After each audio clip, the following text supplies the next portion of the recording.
ಸ್ವಾಗತ. ನಾನು Shruti Patil. Challenging star Darshan ಬಲಗೈಗೆ ಗಾಯ. ಎಸ್, ಚಾಲೆಂಜಿಂಗ್ ಸ್ಟಾರ್ ದರ್ಶನ್ ಅವರು ಕೈಗೆ ಪೆಟ್ ಮಾಡಿಕೊಂಡಿದ್ದಾರೆ. ಸದ್ಯ ಚಕ್ರವರ್ತಿ ಚಿತ್ರವನ್ನ ಮುಗಿಸಿ ತಮ್ಮ 49ನೇ ಚಿತ್ರದ ಶೂಟಿಂಗ್ ತಯಾರಿಯಲ್ಲಿರೋ ದರ್ಶನ್ ಅವರು ಈ ಮಧ್ಯೆ ತಮ್ಮ ಬಲಗೈಗೆ ಗಾಯ ಮಾಡಿಕೊಂಡಿದ್ದಾರೆ.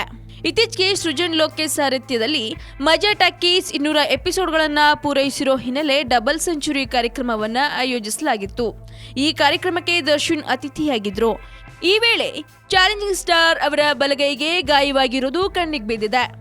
ಮಜಾ ಟಾಕೀಸ್ ಕಾರ್ಯಕ್ರಮಕ್ಕೆ ಅತಿಥಿಯಾಗಿದ್ದ ದರ್ಶನ್ ಜಗ್ಗುದಾದ ಚಿತ್ರದ ಜಬರ್ದಸ್ತ್ ಹಾಡಿನ ಮೂಲಕ ಮಸ್ತ್ ಎಂಟ್ರಿ ಕೊಟ್ರು. ಈ ವೇಳೆ ದರ್ಶನ್ ಅವರ ಬಲಗೈಗೆ ಗಾಯವಾಗಿರೋದು ಕಂಡುಬಂತು. ಪೆಟ್ಟು ಹೇಗಾಯ್ತು, ಯಾವಾಗಾಯ್ತು ಎಂಬುದರ ಬಗ್ಗೆ ನಿಖರ ಮಾಹಿತಿ ಇಲ್ಲ. ಆದರೆ ಸೃಜನ್ ಅವರು ಹೇಳಿದ ಪ್ರಕಾರ ನಿನ್ನೆ ಬಿದ್ದು ಗಾಯ ಮಾಡಿಕೊಂಡಿದ್ದಾನೆ ಎಂಬ ಮಾತು ಮಾತ್ರ ಗೊತ್ತಾಯಿತು. ಒಟ್ಟಾರೆ ಮಜಾ ಟಾಕೀಸ್ಗೆ ಆಗಮಿಸಿದ್ದ ದರ್ಶನ್ ಅವರ ಬಲಗೈ ನೋಡಿ ಅಭಿಮಾನಿಗಳಂತೂ ಸಿಕ್ಕಾಪಟ್ಟೆ ಬೇಜಾರಾಗಿದ್ದಾರೆ. ಆದರೆ ಇದೆಲ್ಲ ಯಾಕಾಯ್ತು, ಹೇಗಾಯ್ತು ಅನ್ನೋ ತಿಳ್ಕೊಳ್ಳೋ ಕುತೂಹಲ ನಿಮ್ಮಲ್ಲಿದ್ರೆ ತಪ್ಪದೇ ಸಬ್ಸ್ಕ್ರೈಬ್ ಮಾಡಿ ಫಿಲ್ಮಿ ಬೀಟ್ ಕನ್ನಡ. ಹಾಗೆ ಈ ವಿಡಿಯೋ ನಿಮಗೆ ಇಷ್ಟವಾದರೆ ಲೈಕ್ ಮಾಡಿ, ಶೇರ್ ಮಾಡಿ.